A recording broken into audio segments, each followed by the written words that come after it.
Welcome back to the Homemade Podcast of Sports with your host, Jay Pops. Guys, we're back. Hey, man, I've been going hard with it this week. It is official. Beat the heck out of Auburn week. And the game is tomorrow, 2:30 p.m. You do not want to miss it. That should be one of the most watched games in that 2:30 slot against Auburn in a very long time. The last time that we had a team that was capable of making a run for the SEC West crown was when Johnny Manziel was here in 2013. We have not forgotten that. A lot of people goes back to look at that game and also say in that football game that the defensive back that tackled Johnny Manziel should have been called for a horse collar tackle. We have not forgotten that. We have never gotten a win against Auburn at home this year. I believe all that changes. Okay, so I'm just here to talk about a little bit of things. We're not going to be long on this one. Like I told you guys, man, I'm starting to get used to this live and just going with it. By the time next week, I will have a set time so I can now start pumping the weight room up. All right, so I know I haven't done it, man, but hey, we will get this thing up and running. I thank all of you guys for tuning in. I thank all of you guys for subscribing. And without further ado, let's go ahead and get on into it. SEC Nation should already be down there in College Station, people. Once again, athletic director Ross Bjork has confirmed for the probably for the third time in a row, that this game has been sold out. It should bring in a full crowd of about 107,000. I'm going to say that once again. It should bring in a crowd of 107,000. A lot of these guys thought the Alabama game was something. No. This is another one. This is another big time matchup. I said it once again and I'll say it again today. That Alabama monkey has to get off of this Texas A&M back. If you want to become elite, you have to start beating those teams that you're not used to beating. We aren't used to beating Auburn at home. Now we have our shot at it once again. And I believe that this team will go out there and undeniably deliver. I know I'm coming at you guys with the podcast pretty early, but that's because I have to go ahead and get on up out of here at a certain time. I have to go to work a little bit of OT, things of that nature. But anywho, I would not leave unless I gave you guys something to look for in this game. All right, so I posted on Twitter yesterday. I posted this here. A lot of you guys have forgotten that Daryl Dickey, as well as Mike Elko and others on that staff, has already faced Derek Mason and has already faced Mike Bobo. Okay, so they have seen their offenses already. All right, so Mike Bobo was at South Carolina when South Carolina got blown out, which was last year. Derek Mason was at Vanderbilt when Vanderbilt gave us a hard time in that first game of the season. We have not forgotten that, people. The only difference is that Auburn is coming in with a different head coach, in which Brian Harsin is probably way ahead of schedule than where anybody thought that he would be. Okay? So my gut feeling in this game is that these two coordinators that I just named, Daryl Dickey and Mike Elko, will already have plays dialed up on how to beat that offense and how to beat that defense. Okay? I just believe that A&M has the better group of talent, in which the composite doesn't lie. And I just believe that it is a full swing of shift at Texas A&M right now. I told you guys once again, this is a very special season, and I would not shy away from that, okay? Once again, SEC Nation will be in the building. We haven't seen SEC Nation all year. All year. College game day should have been there. Hey, it is what it is. They missed out on their opportunity. So, hey, we're going to continue to move forward on it. What a lot of people is not mentioning is this here about Bo Nix. I know a lot of people love to say, and I'm hearing this a lot, say that, well, Bo Nix has improved. Please show me where Bo Nix has improved at. Okay? I'm listening, and I'll also wait. I'm going to say this here.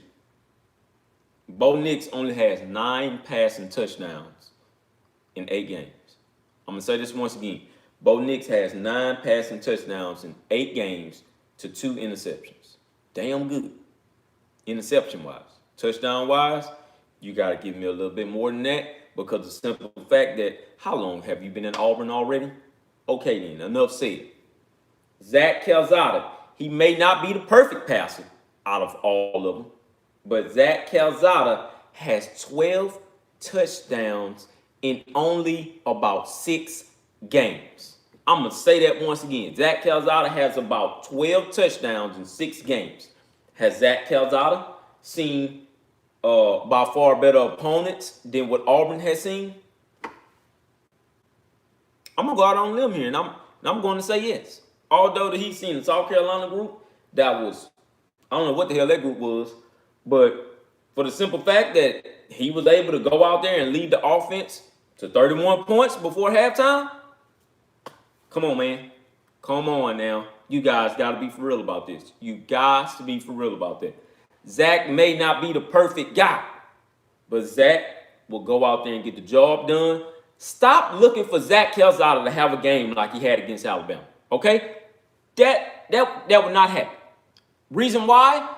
Because that was Alabama who he played. He didn't play in Alabama anymore. All right? So please stop saying that. Stop saying that. The game that I want him to have in this game is a game against Auburn. I want him to go out there and I want him to do things specifically that works to his strength and also works to his running back strengths. Do not put the offensive line in predicaments and where the offensive line is scratching their heads and trying to figure out what the hell is going on. I don't see that happening because Jimbo Fisher is a smarter coach than that. Darryl Dickey is a smarter coach than that. And I believe that they will come out with an ultimate game plan and say, all right, we do this, do that, do this, and that. All of that trying to contain Bo Nix in the pocket, look, you can go ahead and flat out put that on out the window. Why? Because Bo Nix is going to run his own darn play. And once Bo Nix runs his own play, I believe that linebacker unit and that defensive line unit are fast enough to get over there to Bo Nix when he turns around and does that quote-unquote Johnny Manziel type of things. Let me go ahead and straighten this out. I'm tired of hearing that narrative. Bo Nix is no damn Johnny Manziel. Stop it. Stop it. I'm going to say that once again. Bo Nix is no Johnny Manziel. And in no comparison, Bo Nix is no Cam Newton. It's no comparison at all. You guys need to stop saying that, man. I hate how you guys try to hype up. No, that is not true. He is not Johnny, okay? We know who Johnny is. We seen Johnny. Johnny came from where? Once again. Okay? Kyle Field is why it is right now today because of who? Johnny Manziel. Okay? So quit that narrative, man. Quit that. That is no Johnny Manziel out there running around, okay? That ain't even much close to Johnny Manziel. Stop that BS. Stop it. That ain't close to Cam Newton. Once again, so stop that BS. That Auburn stadium over there, that's the stadium that Cam Newton built. I'm going to say that once again. And you guys, please do not take that out of context. That's the stadium that Cam built. Nobody else has been able to garner what Cam Newton has done since then. Nobody has been able to garner what Johnny Manziel has done since then. Stop saying that you compare these guys to those guys. That is not happening anymore. That was a different college football, and this is a different college football. All right, we're not there anymore. We're looking for something better. All right, so as of right now, I put the game solely in Zach Calzada's hand, and I put the game solely in that defense hand, in which I believe that defense will have a field day. Once again, Walter Nolan will be at this game. He has officially canceled his visit to Alabama this weekend because that's where he was supposed to be. All due respect to Alabama, I'm just saying this here. We are coming. I told y'all this last year. I told y'all that we would come. We're not stopping. A lot of people keep on putting this narrative out there, and I understand why they're doing this because of where A&M is going right now. Do you guys think that Jimbo Fisher will go to LSU? No. I'm gonna go ahead and shoot that down now. No. Jimbo Fisher will not go to LSU. He now, don't get me wrong, I believe he'll pick up the phone, listen to Scott Woodward. Why? Because he knows Scott Woodward personally. Why wouldn't he pick up the phone? He doesn't know what the hell he wants at that time. You know? Ultimately, in which, yeah, we probably all know that Scott is calling, hey, Jimbo, I'm offering you one more chance. Do you want to come? The reason why I say Jimbo isn't going anywhere because Jimbo has put in the work to put this program on the level of where it is today. This would not be possible if Jimbo Fisher hadn't brought in the coordinators that he has, and with him himself going out, scouting talent, bringing those guys in here, convincing those guys, putting a vision in those guys' head, knowing that this is not a blue blood football program. Do you not know how hard that is? That is hard to do, man. Of course, at LSU, it's easy. It's easier said than done because, hell, I could go into LSU and be a head coach and win a damn national title. But can you build the culture the right way? One thing about Jimbo Fisher is that he knows R.C. Slocum and he knows Bobby Bowden.